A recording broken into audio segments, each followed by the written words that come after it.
Assalamualaikum warahmatullahi wabarakatuh. Perkenalkan, nama saya Salwa Nur Salsabila. Saya dari kelompok 6 dan saya merupakan penanggung jawab dari percobaan 1 praktikum analisis sistem tenaga pengenalan etap. ETAP atau Electrical Transient Analysis Program adalah sebuah software atau perangkat lunak yang digunakan sebagai penganalisis suatu sistem tenaga kelistrikan, di mana ETAP ini sendiri dapat berfungsi dalam dua kondisi, yaitu kondisi online dan kondisi offline. Kalau kondisi online itu, ETAP digunakan untuk pengelolaan data secara real time. Sedangkan pada kondisi offline, ETAP berfungsi untuk simulasi tenaga listrik. Software ETAP sendiri dirancang dalam 3 konsep utama. Yang pertama ada virtual reality operasi, di mana sistem operasi dalam software ETAP ini sangat mirip dengan sistem operasi secara realnya atau secara nyatanya, dia sangat mirip. Yang kedua ada total integration data, di mana kita ambil contoh dalam elemen kabel dalam software ETAP ini. Nah, elemen kabel dalam software ETAP ini tidak hanya memberikan data kelistrikan dan elemen fisiknya saja, melainkan kabel dalam software ETAP ini dapat digunakan sebagai analisis short circuit dan load flow analysis. Nah, yang ketiga ada simplicity in data entry, di mana pada software ETAP ini memiliki data yang detail untuk setiap elemen yang akan kita gunakan dalam software ETAP. Kemudian dalam software ETAP ini sendiri terdapat 2 standar, yaitu standar IC dan standar ANSI, di mana perbedaan dari 2 standar ini terdapat di dalam sistem frekuensinya.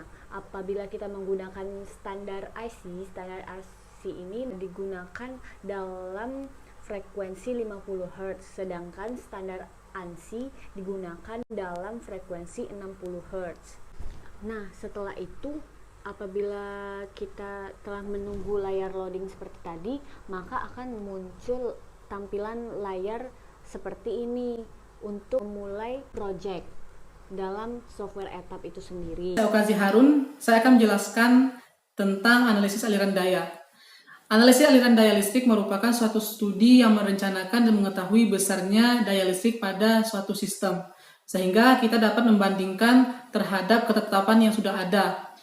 Ketika ketetapan kita berbeda dengan analisis aliran daya, maka kita dapat memperbaiki sistem tenaga listrik kita sehingga dapat meminimalisir kerusakan atau gangguan yang terjadi pada sistem. Dalam analisis sistem tenaga, kita wajib mengetahui jenis-jenis bus. Yang pertama adalah swing bus atau bus referensi. Parameter yang diketahui pada bus referensi itu adalah parameter tegangan dan sudut fasa. Pada setiap sistem tenaga itu memiliki 1 bus referensi. Biasanya itu terdapat pada bus yang memiliki generator dengan kapasitas yang terbesar. Yang kedua adalah PV bus atau bus generator. Nah, pada bus ini merupakan bus yang tegangannya dapat dikontrol melalui daya reaktif agar tegangannya tetap. Parameter yang ditentukan pada PV bus ini adalah parameter tegangan dan daya aktif. Yang ketiga ataupun yang terakhir adalah PQ bus atau bus beban. Bus ini merupakan bus yang terhubung pada beban sistem. Parameter yang diketahui pada PQ bus itu adalah parameter daya reaktif dan daya aktif. Selanjutnya adalah jenis-jenis sistem jaringan distribusi. Yang pertama adalah jaringan radial. Jaringan ini merupakan jaringan yang paling ekonomis dan sederhana, di mana beberapa penyulang itu menyuplai beberapa gardu pada sistem jaringan distribusi. Yang kedua adalah jaringan antar penghubung atau T-line, yang mana pada jaringan ini biasanya digunakan pada konsumen yang tidak bisa padam, contohnya bandar udara dan juga rumah sakit. Yang ketiga adalah jaringan loop atau ring. Pada jaringan loop itu merupakan jaringan tertutup di mana setiap beban itu dialiri oleh 2 sumber. Sehingga pada jaringan tertutup ini lebih efisien dan juga untuk kontinuitas itu sangat bagus. Yang keempat adalah pola jaringan spindle. di mana pola jaringan spindle ini adalah gabungan dari pola ring dan juga radial. Dalam penyelesaian analisis permasalahan aliran daya, kita dapat menggunakan beberapa metode. Yang pertama adalah metode Newton-Raphson, yang kedua Gauss-Seidel, dan yang ketiga fast decouple. Perkenalkan, nama saya Alvan Jaksono. Saya akan menjelaskan tentang percobaan 3 analisa rangkaian hubung singkat. Pertama, gangguan hubung singkat atau short circuit sering terjadi pada kinerja sistem tenaga listrik yang dapat mengakibatkan terganggunya proses tenaga listrik yang disalurkan ke beban. Lalu, dengan adanya analisa gangguan tersebut, maka akan dapat dilakukan pengamanan proteksi yang cocok untuk peralatan dan sistem tenaga listrik yang digunakan. Apabila terjadi gangguan hubung singkat, akan berakibat pada kerusakan berbagai peralatan listrik yang ada di dekat gangguan tersebut, karena disebabkan oleh banyaknya jumlah arus yang besar, arus tak seimbang, ataupun tegangan yang rendah. Dampak dari terjadinya gangguan hubung singkat ini antara lain berkurangnya stabilitas dan daya sistem, dan kedua, terjadinya proses penghentian kontinuitas pelayanan listrik untuk konsumen. Selanjutnya, sistem tenaga listrik dewasa ini menggunakan 3 penghantar, di mana setiap penghantar ini memiliki ukuran sama namun memiliki perbedaan sudut sebesar 120 derajat. Apabila ketiga penghantar ini terjadi gangguan, maka akan dinamakan gangguan simetris, yaitu gangguan yang menyerang 3 penghantar sehingga mengakibatkan penghantar dapat mengalirkan arus gangguan. Sementara itu terdapat gangguan asimetris, di mana gangguan asimetris tersebut memiliki 3 jenis gangguan, yaitu gangguan line to line, line to ground, dan line to ground. Lalu terdapat 3 komponen simetris dari sistem yang simetris, antara lain komponen urutan 0, komponen urutan positif, dan komponen urutan negatif. Pada komponen urutan 0 terdiri dari 3 fasor yang memiliki nilai fasa yang sama. Lalu komponen urutan ini dinyatakan oleh indeks 0. Selanjutnya, komponen urutan positif. Pada komponen urutan positif memiliki nilai fasor yang sama dengan perbedaan sudut sebesar 120 derajat pada masing-masing fasor. Lalu komponen urutan positif ini dinyatakan dengan indeks 1. Selanjutnya, komponen urutan negatif. Komponen urutan negatif tersusun dari 3 fasor yang memiliki nilai dengan perbedaan sudut 120 derajat pada masing-masing fasor. Kemudian dinyatakan dengan indeks 2. Lalu terdapat faktor gangguan asimetris, yaitu faktor gangguan internal dan faktor gangguan eksternal. Faktor gangguan internal terjadi akibat adanya gangguan pada sistem. Contohnya, meningkatnya beban atau lepasnya peralatan pada sistem. Kemudian yang kedua, faktor eksternal. Faktor eksternal terjadi akibat gangguan dari luar. Contohnya, terjadi pohon tumbang yang mengakibatkan menghubungkan kawat fasa ke tanah. Selain itu, terjadinya sambaran petir yang mengenai saluran transmisi. Perkenalkan, saya Asri Fajar sebagai PJ percobaan 4, yaitu sistem proteksi. Sistem proteksi atau bisa disebut dengan sistem pengaman jaringan merupakan cara yang digunakan untuk membatasi atau mencegah kerusakan peralatan terhadap gangguan yang terjadi pada sistem tenaga listrik.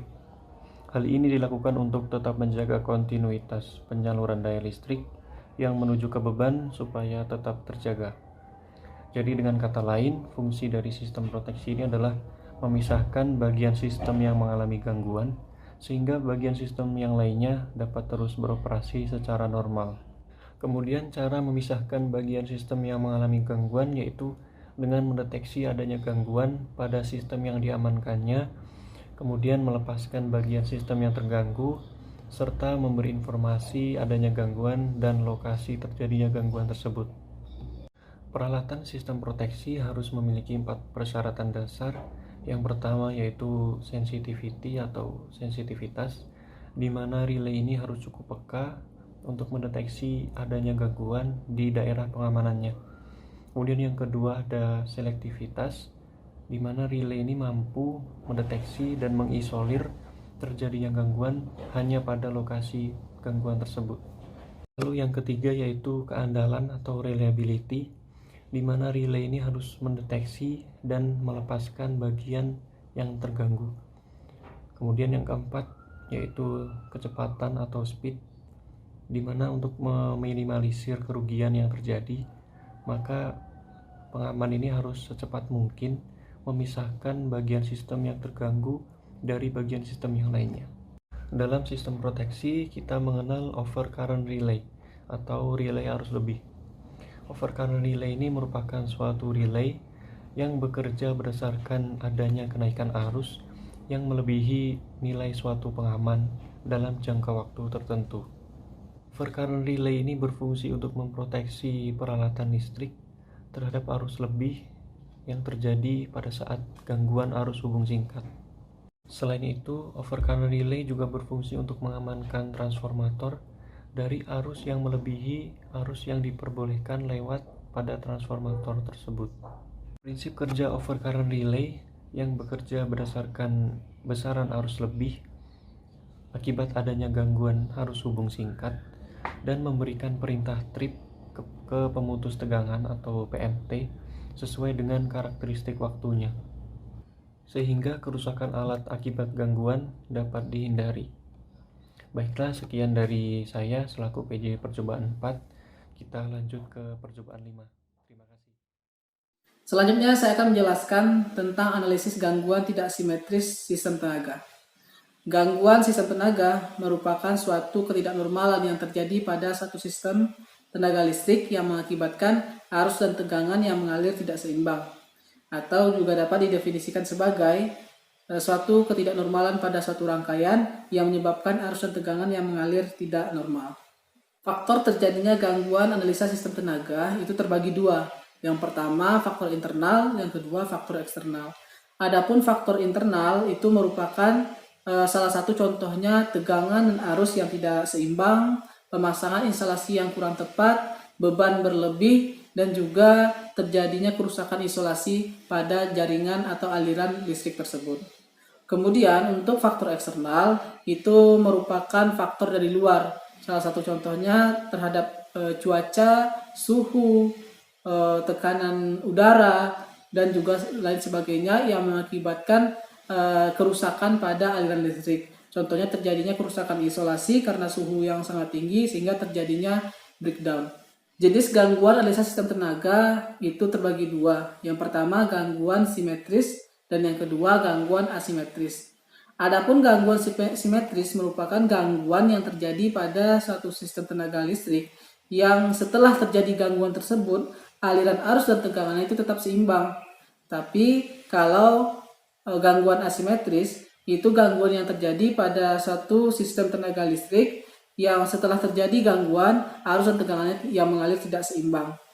Bentuk gangguan yang terjadi pada sistem tenaga listrik itu salah satu bentuknya adalah tegangan lebih, over voltage, beban lebih, overload, hubung singkat, short circuit, dan juga daya balik atau reverse power. Selanjutnya adalah 3 komponen asimetris. Yang pertama adalah urutan 0, yang kedua urutan positif, dan yang terakhir urutan negatif. Adapun urutan 0 itu merupakan yang terdiri dari 3 pasor yang mana memiliki magnitud dan fasa yang sama dengan sistem. Biasanya ditulis dengan indeks 0.